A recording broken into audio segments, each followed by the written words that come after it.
Welcome back to Star Wars Shovelware. My name's Luke, and today on the channel we're going to be checking out an unusual little title by the name of Gangsta Magic, a game which claims to be part of the puzzle adventure genre, but as you'll soon see, I'm not entirely sure whether it really qualifies for this categorisation.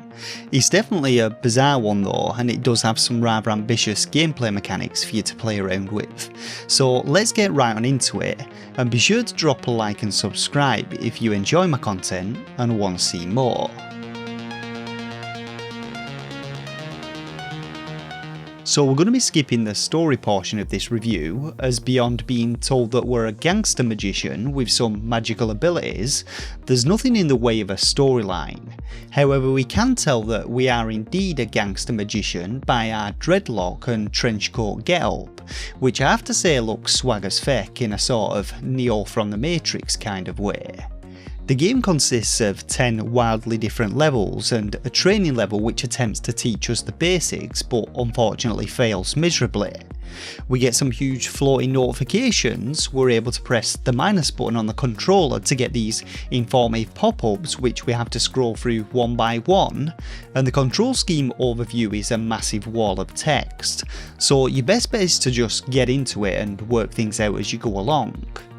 The basic premise of the game though is this: fight your way through hordes of fireball lobbing demons, rocket firing turrets and giant deadly balls, and explore the level until you find the cone shaped American flag, which you then touch to complete the level. That's it. There's a little bit of searching to do at times due to a few of the flags being hidden out the way, but nothing that I'd deem puzzling. After doing so though, you're booted back to the main menu and can select from any of the other levels to play through, and the levels themselves vary drastically, often making absolutely zero sense whatsoever, and amongst them you'll find everything from futuristic looking complexes and maze-like ice tunnels, to pitch black lava filled rooms and large open spaces full of ruins and even a castle. While I was appreciative of this variety, there's literally no rhyme or reason to the levels and not an ounce of consistency between them, and it's like the developer just scrolled the way through the Unity asset store and selected whatever tickled the fancy. Now, you often begin levels facing a random wall with shit piled on top of you, or with enemies directly next to you who instantly start kicking the shit out of you. But like I said, your objective is to simply locate the US themed cone, and most of the levels do have a logical route through them, apart from really the outdoor ones. As you work your way through them though, you'll pretty much constantly come under fire from demons and flying turrets, whom you can choose to either engage at a distance or up close and personal in a number of different ways. Your character can perform melee attacks or prime one of 3 magic types, those being fire, ice or lightning, which can then also be used in 3 different ways, either as a single shot projectile, a spread which hits enemies in a cone, or as an AoE attack, with fire being your primary damage dealing ability, while lightning and ice stun and freeze enemies respectively.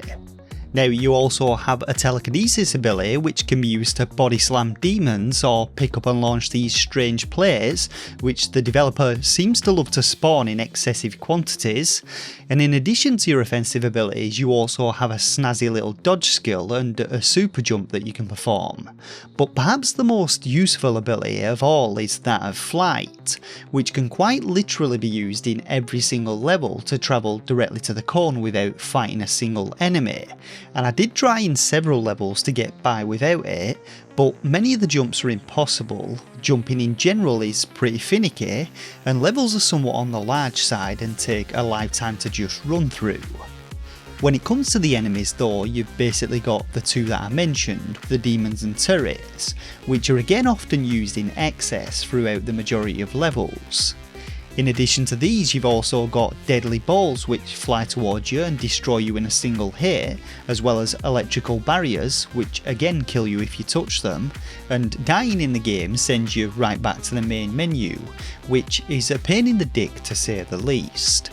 Now, there's not much more to say about the game really, but as bizarre and hodgepodge as the levels and gameplay mechanics are, with pretty much everything constructed from some kind of Unity asset, I have to admit the developer has done a decent job of putting them all together.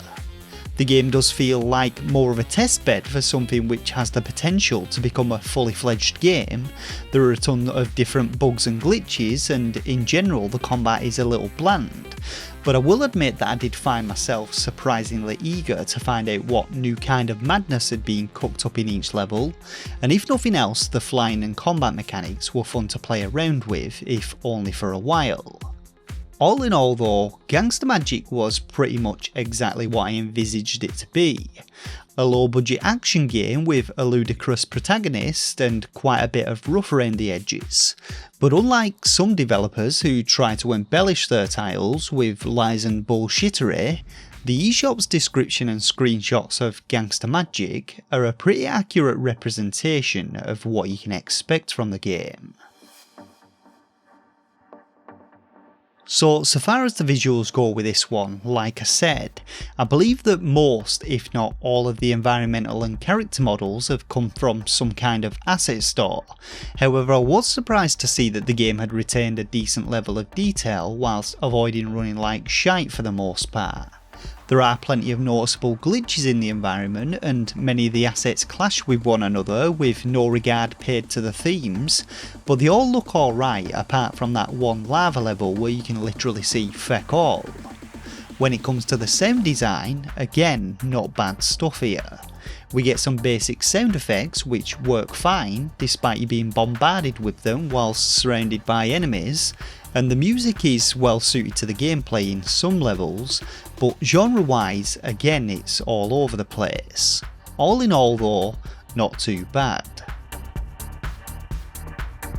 So as expected, the game does have some performance issues, especially in areas with a lot of lighting effects and props, but compared to even some big AAA titles, the developer has actually done a reasonable job at optimising this one for the Switch, and for the most part the frame rate remains quite stable.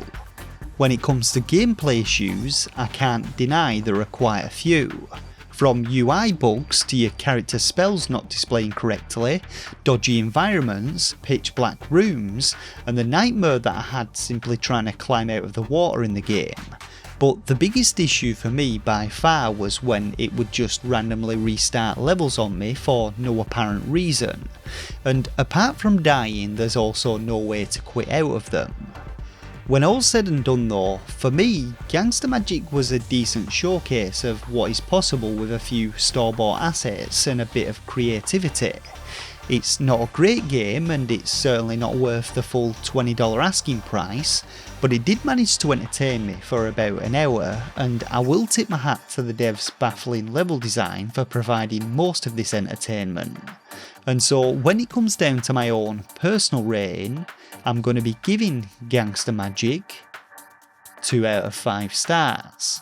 If you've ever wondered what kind of other dodgy pills Morpheus had stashed up his sleeve in the Matrix, just give Gangsta Magic a play and it should give you a pretty good idea. And so that about wraps up this review of Gangsta Magic on the Nintendo Switch.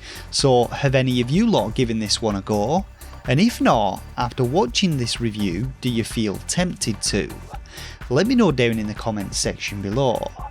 As always though, be sure to smash that like and subscribe button if you enjoy my content and want to see more. A special thanks to the patrons of the channel for their ongoing support, and of course everyone who continues to watch my content.